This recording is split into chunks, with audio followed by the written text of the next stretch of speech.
Merci chers membres de la communauté, merci, on se retrouve encore aujourd'hui, merci parce que vous continuez toujours à nous faire confiance. Beaucoup nous ont appelés, nous ont souhaité les meilleurs vœux, beaucoup nous ont appelés du Canada, des États-Unis, de la Belgique, de la France, de la Grande-Bretagne, de la Suisse, de l'Afrique du Sud, du Kenya, de Zambie, du Congo-Brazzaville, à Kinshasa sur place ici, dans nos provinces, beaucoup d'appels nous avons reçus. En tout cas, nous, de notre part également, nous vous remercions, nous vous souhaitons les meilleurs vœux illimités. Que le Seigneur vous protège davantage pour que l'année qui s'achève plutôt dans 2-3 jours, celle qui va commencer soit la plus meilleure pour chacun de nous. En tout cas, merci beaucoup, ça nous va droit au cœur. Nous abordons aujourd'hui quelques questions, mais tout en vous rappelant que toujours important de partager le lien. Partageons le lien, soyez encore très nombreux. Nous devons élargir notre communauté afin que lorsque nous abordons des questions du genre, en tout cas, l'information soit partagée et qu'on comprenne ce qu'il faut pour notre pays. C'est notre pays, nous n'avons pas un autre pays, même si, Pascal, je dis, comme nous avons dit lors de notre dernier numéro, la double nationalité devrait être encouragée en République démocratique du Congo. Ceux qui vont à l'extérieur, la diaspora congolaise part pour chercher. Et quand elle va chercher, nous ne pouvons pas vouloir l'exclure même si elle a obtenu une autre nationalité. C'est pour l'intérêt de la nation. Nous avons abordé cette question la fois passée. Et voilà aujourd'hui, nous avons d'autres questions. La première, c'est en rapport avec le geste du président de la République sur place en Mbuji-Mayi, au Kasaï oriental. Le chef de l'État est allé avec une enveloppe de 20 millions de dollars américains pour relancer la MIBA. La société qui faisait vivre hier tout l'espace Grand Kasaï. Je crois cette fois-ci, c'est la grande satisfaction. Question maintenant que la gestion soit optimale, qu'on oriente cet argent vers des objectifs attendus par la population. Et nous allons analyser. Merci. Deuxième question, c'est le marché central. Ici, dans la ville de Kinshasa, une beauté extraordinaire. Ça attire. Félicitations, Monsieur le Président, parce que de tels actes, en tout cas, toujours bon pour qu'un grand pays comme la République démocratique du Congo puisse bénéficier de telles œuvres. On attend demain aussi l'aéroport. Ce sera une très bonne chose parce que des œuvres, en termes de construction, nous sommes en train de voir et nous attendons en tout cas la matérialisation également du côté des routes pour que ce soit complet. Parce que nous parlons des routes, il y a la première ministre qui a fait des visites, la ronde hier, des chantiers lancés à travers la ville-province de Kinshasa par l'hôtel de ville. Elle a commencé par l'avenue Kulumba. Là, nous sommes à Massina, où elle est allée visiter le pont qu'on est en train de lancer sur la rivière Ndjili. De là, elle est allée sur l'avenue plutôt Poids-Lourd. Les travaux, là aussi, sont lancés. Elle est allée sur Flambeau. Sur Flambeau, je n'ai pas vu des travaux. Les travaux ne sont pas lancés sur Flambeau. Et d'ailleurs, ça devient difficile avant d'arriver au camp militaire de Ndolo. Les trous, les véhicules ne roulent pas, c'est compliqué. Donc elle est passée par là, qu'est-ce qu'elle a vu? Je crois qu'elle a trouvé ces trous-là.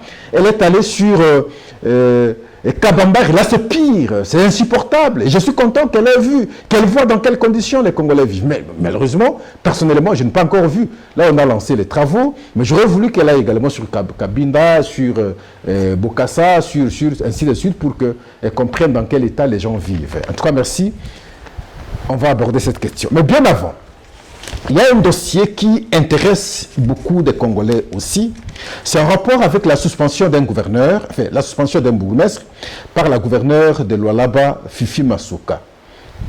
Le bourgmestre s'appelle Lessé Kaleng Ntamb, bourgmestre de la commune de Fungurume. Suspendu, selon des raisons avancées, de l'insubordination, de la mauvaise gestion, de la mauvaise affectation des fonds et des détournements de ces fonds, les fonds des redevances minières, parce que vous comprenez qu'il est dans une commune où il y a une grande société minière, Fungurume, et il aurait détourné, sinon on peut me confirmer, il a détourné selon, en tout cas le rapport de la commission d'enquête de l'Assemblée provinciale et également des inspecteurs de la territoriale qui confirment les détournements de ces 20 millions de dollars américains qu'il avait reçus des redevances minières. Et de ces 20 millions de dollars américains, le bourgmestre se justifie, si dans le rapport dit que 80% de cet argent a servi, n'est-ce pas, au fonctionnement de son cabinet. 80%, s'il vous plaît, sur les 20 millions de dollars américains pour le fonctionnement de son cabinet. Et 20% pour les travaux d'intérêt public. Mais ça fait froid aux yeux. Et c'est comme ça que nous nous disons, mais pourquoi n'avoir pas créé une caisse pour le compte de ces entités qui bénéficient des redevances, afin qu'un contrôle sérieux soit fait pour éviter des genres de détournements.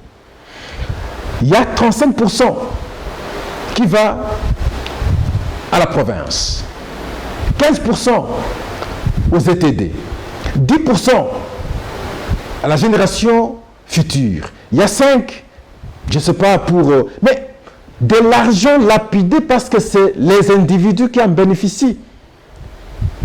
Le contrôle n'est pas efficient. Je pense que l'IGF devrait maintenant s'y pencher parce que cet argent, ce n'est pas pour les individus. L'argent, c'est pour des générations et surtout pour la communauté qui, son écosystème est détruit du fait des travaux de ces sociétés minières, mais il faut les remplacer. Il faut penser également à l'avenir, mais tout ça doit être encadré. Mais on aurait l'impression comme si ce n'est pas très bien encadré. La gouverneure Fifi Masuka, que Pascal je salue aujourd'hui, s'appuie sur la loi numéro 8/012 du 31 juillet 2008 portant principes fondamentaux relatifs à la libre administration des provinces et à la loi organique du 7 octobre 2008 définissant la composition, l'organisation et le fonctionnement des entités territoriales décentralisées.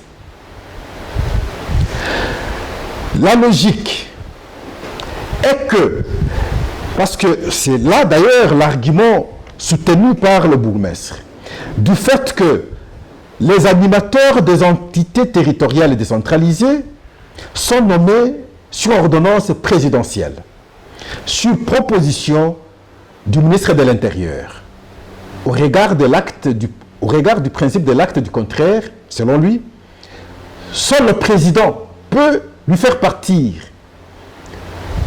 Sinon, le ministre de l'Intérieur, parce que c'est lui qui propose les noms au président. Peut-être il peut quelque part avoir raison, mais il oublie beaucoup de choses.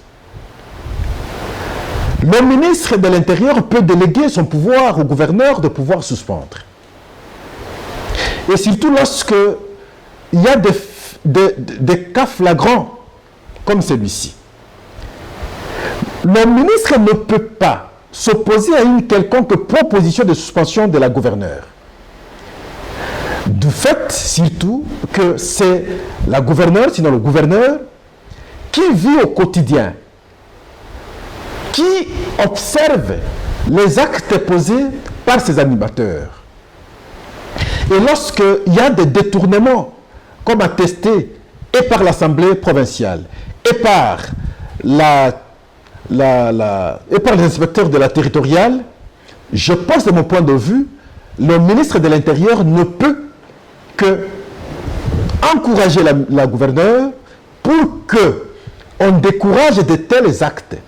Parce que s'opposer à la décision de la gouverneure, c'est comme qui dirait on encourage les détournements. Or, ici, le combat est contre les détourneurs. Donc, je pense, à partir du moment où même d'autres institutions provinciales ont attesté ces détournements, la moindre des choses, c'est en tout cas appuyer la décision de la gouverneure, faire partir d'abord le bourgmestre, qu'il soit à la disposition de la justice qu'il soit en mesure de justifier les 80 millions de dollars, les 20 millions de dollars reçus. Qu'est-ce qu'il en a fait? C'est seulement après, si après justification devant la justice, et qu'on se rend compte qu'il n'a pas détourné, à ce moment-là, il peut retourner. Mais dans le cas d'espèce, je pense, de mon point de vue, qu'il faut maintenir la décision de la gouverneure suspendant le bourgmestre si réellement, comme attestent les rapports, il y a eu détournement. C'est là que vous allez comprendre qu'il y a dysfonctionnement. Il faut toucher à la Constitution quelque part, parce que le pouvoir, la répartition du pouvoir pose problème, surtout au niveau du ministère de l'Intérieur. Le gouverneur, le ministre de l'Intérieur, les animateurs des ETD, en tout cas, qui dépend de qui, là, c'est un problème sérieux où il faut maintenant, en tout cas, dégager de responsabilités pour que le fonctionnement, la gestion, la collaboration soit plus claire. En tout cas, merci. C'est une question que nous allons veiller parce qu'il ne faudrait pas cautionner des détournements. Merci. Le deuxième point, c'est un rapport avec encore 20 millions autres cette fois-ci. 20 millions, cette fois-ci, c'est l'enveloppe que le chef de l'État a amené pour la relance, bien entendu, de la MIBA. C'est très important, Pascal. Je m'en souviens, on m'a fait comprendre que ce n'est pas 20 millions, mais 50 millions, effectivement. C'est 50 millions, il faut rectifier, c'est 50 millions. Nous avons même dit au début 20 millions, mais il faut comprendre qu'il s'agit de 50 millions. 50 millions pour relancer la MIBA. C'est très important. Pascal, j'étais la fois passée à la conférence intercommunautaire organisée à Lubumbashi entre deux communautés, donc de l'espace Grand Kassai et l'espace Grand Katanga. Ceux de Grand Katanga disaient que les Kassaïens sont venus à Massissi simplement parce qu'ils n'ont plus de société. La vie ne promet plus à l'espace du Grand Kassai. Et voilà pourquoi nous, de l'espace katangais, nous sommes prêts à pouvoir, en tout cas, s'il faut donner un peu de moyens, appuyer un peu de moyens pour qu'on relance les sociétés là-bas pour que les Kassaïens restent là, dans leur espèce, ce sera une bonne chose. Et on proposait la relance de la MIBA. Et voilà qu'aujourd'hui, heureusement qu'à cette conférence-là aussi, le président était venu, c'est lui qui avait conclu d'ailleurs les travaux. Et aujourd'hui, c'est 50 millions de dollars américains encouragés. La question maintenant, c'est dans l'affectation des fonds vers, en tout cas, des filières qui vont faciliter la relance de la MIBA. Il ne faudrait pas qu'on connaisse des détournements. Il faut éviter cela. Il faut maintenant de bons encadrements. Tout Kassaïen hier rêvait qu'on relance la MIBA. Tout le monde incombait la faute au président de la République. Vous êtes fils de l'espace, président de la République aujourd'hui, mais aucun effort sur la MIBA. Maintenant, c'est 50 millions décaissés. Mais on ne peut plus par après avoir des prétextes. Et nous attendons que cet argent sert normalement à la relance de cette société afin que les fils et filles du Grand Kassai se retrouvent. J'avais suivi un point de vue de l'opposition ici, mon frère Epengue. Lorsque le prince Epengue, bien entendu, lorsque le président était à Kananga, il dit, mais les fils de cet espace aussi, même si vous partagez le sang, ils ont aussi besoin d'être rassurés. Ils n'ont pas besoin de discours, bon, mais ils ont besoin. Mais pourquoi vous ne pouvez pas relancer la MIBA? Ça, c'est ce que Prince Peng avait dit. J'ai vu les gens commenter, l'encourager, ainsi de suite. Ignorant qu'il y avait cette enveloppe et arrivé à Mbujimaï, et voilà le chef dévoile le montant de 50 millions pour relancer la MIBA. Bwalunji niji sanka, jakuno ambilani, njimutwala kudi 50 millions de dollars, bwabwalu, bwakujula MIBA. Njimulwa nai, kaji, nituikala niji sujikola. Makutao uki ngakuimanshato, ngakujula MIBA. pajuka miba wetu njimumanyani mijimu ya bunyi nyi ifeteka payi kuinjilako. J'aurais voulu que Prince Penga aussi revienne pour dire oui, en tout cas merci. Il peut même chercher à récupérer la situation grâce à mes interventions. Voilà, le chef va faire. Là, ça va passer. Mais au moins, ne pas reconnaître aussi, ce n'est pas une bonne chose. Vous savez critiquer, mais lorsqu'on apporte la solution à vos critiques, il faut savoir aussi dire oui, nous avons critiqué, voilà, il y a solution, nous encourageons, ça c'est une bonne voie. En tout cas, opter et c'est bon pour l'intérêt de tout le monde. J'attends cela, ce sera aussi une bonne chose. Le marché central, que nous appelons Zando, aujourd'hui, nous affiche notre image très attrayante. La fois dernière, nous vous avons montré certaines images. Mais aujourd'hui, nous vous montrons également ces images parce que dans quelques instants, dans quelques jours qui vont venir, c'est l'inauguration. On est à la phase des travaux de finissage. Bientôt, tout sera clôturé. Ce qui va rester maintenant, c'est en tout cas la réhabilitation des avenues pour faciliter les entrées. Il ne faudrait pas qu'on ait un bon marché avec des avenues délabrées. Alors, la boue de ces avenues vont finalement aussi détruire le bijou que vous voyez à travers les images. Et nous souhaitons que ces travaux également accompagnent très rapidement, pour qu'en fait compte, ça donne une belle image. Moi, Pascal, je dis toujours, je ne veux pas être négativiste. Si au moins le ministre des Infrastructures avait appuyé Félix Antoine Tshisekedi ici dans la ville de Kinshasa, personne ne s'opposerait à Tshisekedi sur les réalisations. Et ça, il faut le dire. Les œuvres en termes de construction, ça attire. J'ai toujours cité, regardez le centre culturel en face du Palais du Peuple. Regardez les travaux de Arena qui avancent. Regardez le grand marché comme nous vous proposons maintenant. Regardez le centre financier. Regardez le palais présidentiel. Regardez l'hôpital général Mama Yemo. Et donc, s'il faut compter, regardez les aéroports à travers le pays.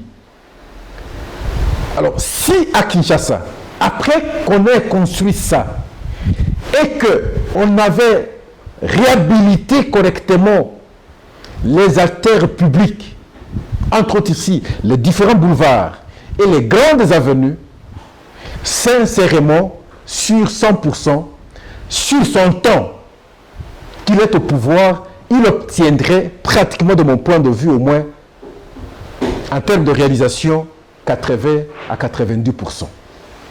Mais seulement, ça ternit cette image. Ça détruit tout à partir du moment où les routes sont délabrées. Voilà pourquoi j'interpelle ici. J'ai continué à interpeller le ministre des Infrastructures, avec toutes les sociétés de construction, à pouvoir s'engager normalement au travail. Le gouverneur de la ville, avec son équipe, de comprendre le défi. Et pour ce cas, nous abordons le troisième thème en rapport avec la visite de la première ministre. Madame Siminois, Judith, a visité les différents chantiers lancés par l'hôtel de ville à travers la ville de Kinshasa, en rapport bien entendu, la construction des routes. Elle est allée à Massina voir la construction du pont qu'on compte jeter, qu'on est en train de jeter sur la rivière Ndjili. De là, elle est allée sur l'avenue Poids-Lourd. Sincèrement, Poids-Lourd aujourd'hui a des trous pratiquement dans plusieurs parties plutôt, surtout du côté de Bralima. En tout cas, si on ne prend pas garde, je crois que 2-3 pluies après, la route ne sera plus praticable. Mais au moins, on nous avait dit que les travaux sont lancés. Elle est passée par là visiter. De là, elle est allée sur l'avenue Flambeau. Mais sur Flambeau, je ne vois aucun engin. Rien du tout. Et je ne sais pas comment on peut visiter. On peut dire qu'il n'y a pas de travaux là. En tout cas, non. Non, il n'y a pas de travaux. Et d'ailleurs, juste avant l'entrée du camp militaire de Ndolo, tellement qu'il y a des trous, les véhicules ne savent pas où. Les conséquences, jusqu'à Bralima, on connaît maintenant des embouteillages. Et pourtant, il est important d'asphalter cette route pour qu'il y ait la fluidité. Le passage n'est pas facile, sincèrement. Là, les travaux n'ont pas commencé. Elle est allée sur Kabambari. Kabambari, c'est l'enfer de Kinshasa aujourd'hui. Alors, je ne sais pas. Moi, personnellement, je n'ai pas vu là où réellement on a lancé les travaux. J'ai vu les travaux sur Wangata où on a bétonné, c'est vrai. Mais en tout cas, sur Kabambari, c'est un délabrement qui n'a pas de nom à donner. Parce que les véhicules ne passent pas, les piétons ne savent pas passer. Quand il pleut, les maisons inondées. Alors la vie devient difficile, ce coin-là. C'est terrible. Je crois c'est une bonne chose qu'elle soit là pour avoir vu également dans quelles conditions vivent les Kinois. De là, il y a Kabinda. Il faut penser à réhabiliter Kabinda rapidement. Et il faut Bokassa. Il faut Kassai. Il faut pour que, en fait, compte, ça donne une belle image. Lorsque ça va donner une belle image, vous verrez que les gens n'auront plus assez de critiques comme on formule aujourd'hui. Si on formule trop de critiques, parce que les routes sont inexistantes. Quand vous êtes au bon marché, pour arriver à Limité, vous ne pouvez pas faire moins de 2 heures. Quand vous êtes à Limité, pour arriver au bon marché, vous ne pouvez pas faire moins de 2 heures. Et pourtant, l'autre chose, c'est de 2 hectomètres simplement. 2 hectomètres, je vous le dis. Mais des trous qui, en principe, si on commence le travail aujourd'hui, ça ne peut pas prendre 2 jours, c'est fini. Mais on laisse le temps comme ça. Et ça préjudicie les gens. Les gens ne sont pas arrivés au travail à temps. Les véhicules s'abîment à l'indifférence pratiquement de l'autorité. Et nous souhaitons que les travaux commencent. Nos frères et sœurs qui sont à Kingaboa, avec l'avenue Kulumba, il faut rapidement qu'on lance également les travaux. Là aussi, les véhicules n'entrent pas, les gens sont délaissés dans leur triste sort, debout partout, les eaux partout, ça devient invivable. Je n'oublie pas nos frères qui sont à Mombele, avec l'avenue Mombele où on avait lancé les travaux arrêtés. J'aurais voulu qu'on continue avec ces travaux, qu'on termine ces travaux. Autant des chantiers qu'on avait lancé des travaux hier, aujourd'hui. Oubliez, vous prenez université. Université, c'est totalement délabré, coupé, les véhicules ne passent pas lorsque vous êtes sur... on appelle quoi, YOLO médical. Il n'y a pas de route. C'est un lac qui s'est créé avant de sortir sur les eaux. Il y a une bordure qui ne permet pas le passage des véhicules. Et les eaux lui-même, un bon rond-point, mais saleté comme vous n'avez pas l'idée. Et donc, nous plaidons pour que une perception, une lecture générale soit dégagée pour rendre la ville propre afin de permettre que les Kinois soient à l'aise et que ça donne l'impact sur toute autre réalisation faite par le chef de l'État en termes de constitution, comme nous avons cité ici. En tout cas, nous vous disons merci. Merci. On est à la fin de notre émission. Vous avez été attentifs du début jusqu'à la fin. Nous sommes à la fin. Nous vous remercions tout en vous rappelant toujours que nous devons encore une fois de plus être très nombreux par le partage, bien entendu, de l'émission, sinon de liens. Merci. En tout cas, on se rencontre autre jour. Pour aujourd'hui, nous vous remercions davantage. Au revoir.